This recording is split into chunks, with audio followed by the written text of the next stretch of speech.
जमीन से 480 फीट ऊंचे 4500 साल पुराने इस पिरामिड के अंदर ऐसा क्या था जिसको सिर्फ देखने के लिए रिसर्चर्स ने एक रोबोटिक कैमरा पिरामिड के अंदर भेजा। एक जगह पर आकर रोबोटिक कैमरा रुक गया क्योंकि अब इसके सामने पत्थर का एक स्लैब था। रिसर्चर्स का मानना था कि इस स्लैब के पीछे जरूर कोई ऐसा राज छुपा है जो पिछले 4500 सालों से दफन है। ये राज इनको हर कीमत पर जानना था, इसलिए इन्होंने रोबोटिक के आगे एक ड्रिल मशीन लगाई जिसने इस पत्थर के स्लैब में बारीक छेद कर दिया। अब इस छेद के अंदर एक कैमरा भेजा गया जिसने स्लैब के उस पार एक ऐसा मंजर देखा जो पिछले 4500 सालों से किसी ने भी नहीं देखा था। नाजरीन, वसीम टीवी की वीडियोस में एक बार फिर से खुशामदीद। दोस्तों, वीडियो का आगाज करने से कबल आप सब लोगों से एक छोटा सा सवाल है कि आप हमारी ये वीडियो किस मुल्क और किस शहर से बैठकर देख रहे हैं। कमेंट्स बॉक्स में अपने शहर का नाम जरूर टाइप कीजिएगा। नाजरीन, मिस्र यानी इजिप्ट में टोटल 138 ऊंचे तरीन पिरामिड मौजूद है जिन्होंने पिछले हजारों सालों से दर्जनों आर्थक्वेक्स और कई खतरनाक तूफान का सामना किया है, लेकिन मजाल है इनमें से कोई एक भी इधर से उधर हुआ हो। इनमें से सबसे ऊंचा और बड़ा pyramid the great pyramid of Giza कहलाता है और इस पिरामिड की बेस का एरिया 13 एकड़ है। यानी इस पिरामिड के अंदर हैरत अंगेज तौर पर एक दो नहीं बल्कि पूरी 9 फुटबॉल फील्ड आराम से फिट आ सकती है। एक एस्टिमेट के मुताबिक इस पिरामिड में टोटल 23 लाख बड़े बड़े पत्थरों का इस्तेमाल हुआ है, जिनमें से कई पत्थरों का वजन 50 टन भी था। अगर इसके टोटल वजन का अंदाजा लगाया जाए तो इस पिरामिड का वजन 60 लाख टन है, जो 12 बुर्ज खलीफा के वजन के बराबर बनता है। लेकिन इतने ऊंचे और आलीशान पिरामिड्स बनाने का आखिर मकसद क्या था? हजारों साल पहले जब इंसान के पास कोई टूल्स भी मौजूद नहीं थे, तब इन पिरामिड्स की दीवारों को कैसे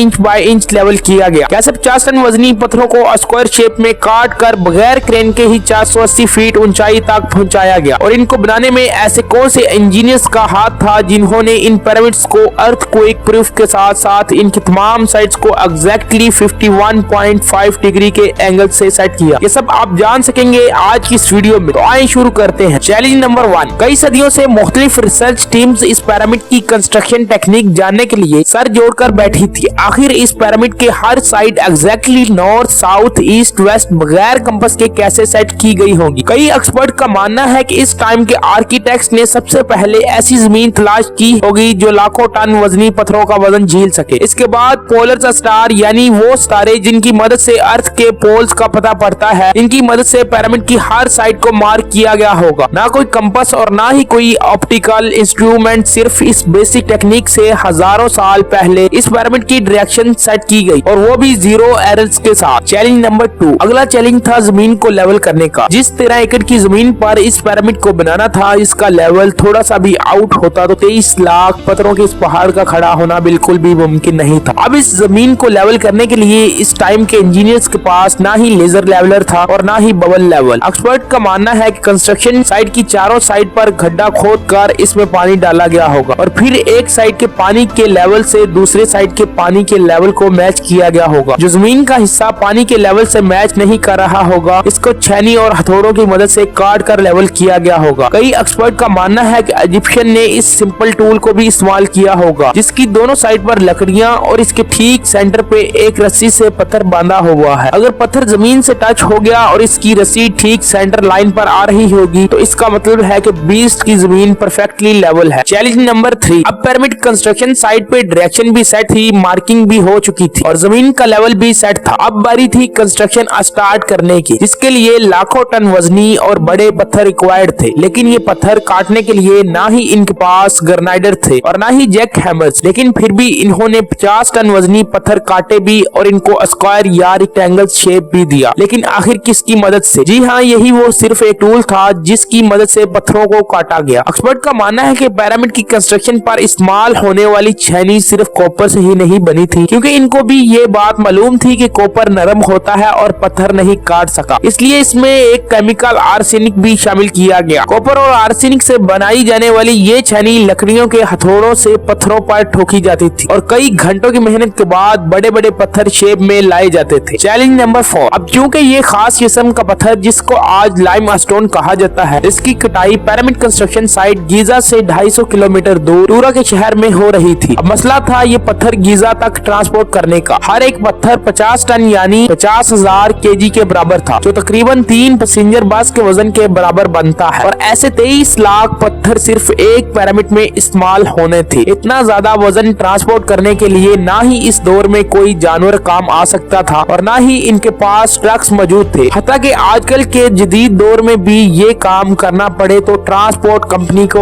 अच्छा खासा टफ टाइम आएगा। हैरत अंगेज तौर पर ये काम वर्कर्स और कश्तियों की मदद से किया गया। जी हाँ, टोरा और गीजा के दरमियान मौजूद रिवर का फायदा उठाया गया और बड़ी बड़ी कश्तियों में पत्थर लाद कर पिरामिड साइट पर पहुंचाए गए। एक्सपर्ट का मानना है कि ये काम इतना आसान नहीं था। शिप्स में इतने बड़े पत्थर की लोडिंग और अनलोडिंग में कम से कम 500 मजदूरों की आर्मी एक ही वक्त में लगाई गई होगी। चैलेंज नंबर 5, जो एक्सपर्ट की टीम पिरामिड की कंस्ट्रक्शन पर रिसर्च कर रही थी, इनको अब अपने कई सवालों के जवाब मिल चुके थे, लेकिन एक बात इनको हर वक्त सता रही थी। लाइमस्टोन कट भी गए, ट्रांसपोर्ट भी हो गए और कंस्ट्रक्शन के दौरान एक के ऊपर एक लगना भी शुरू हो गए। मसला ये था कि पत्थर इतनी ऊंचाई तक आखिर पहुंचाए कैसे गए होंगे। कई एक्सपर्ट्स का मानना है कि पिरामिड की कंस्ट्रक्शन से पहले ही ये प्लान कर लिया गया था, या तो ये स्पाइरल ट्रैक के जरिए ऊपर गए होंगे या फिर जिग-जैग तरीके से। लेकिन ये बात तो तय है कि 50,000 केजी के पत्थर ऊपर मजदूरों की आर्मी की मदद से ही खींच कर गए होंगे। चैलेंज नंबर 6, बात सिर्फ लाखों मजदूरों छेनी हथौड़ों से लाइम स्टोन काटने और इतने बड़े पत्थरों को ट्रांसपोर्ट करने की नहीं थी। इस पिरामिड के अंदर कंपार्टमेंट्स, इनके अंदर जाने का रास्ता और कई छोटी छोटी सुरंगें भी बनाई गई थी। बाकी सब चीजें तो ठीक थी, लेकिन एक चीज एक्सपर्ट को हैरान कर गई और वो ये थी कि अंदर के कंपार्टमेंट में मौजूद जो पत्थर इस्तेमाल हुआ था वो लाइम स्टोन नहीं बल्कि ग्रेनाइट था। जी हाँ, ग्रेनाइट एक ऐसा पत्थर है जो डायमंड के बाद दुनिया का सबसे सख्त तरीन स्टोन माना जाता है। आजकल के मॉडर्न दौर में भी ग्रेनाइट बड़े बड़े ग्रेनेडर की मदद के सिवा काटा ही नहीं जा सकता। दुनिया भर से कई आर्कियोलॉजिस्ट एक्सपर्ट को पिरामिड का विजिट भी करवाया गया, लेकिन किसी को भी इस बात का सुराग नहीं मिला कि 4500 साल पहले इजिप्शियन ने ग्रेनाइट जैसे ठोस पत्थर को इतनी सफाई से कैसे काटा था। आखिरकार कई सालों के बाद एक्सपर्ट्स ने इस मिस्ट्री को भी सोल्व कर दिया। इजिप्शियन ने ग्रेनाइट को इतनी सफाई से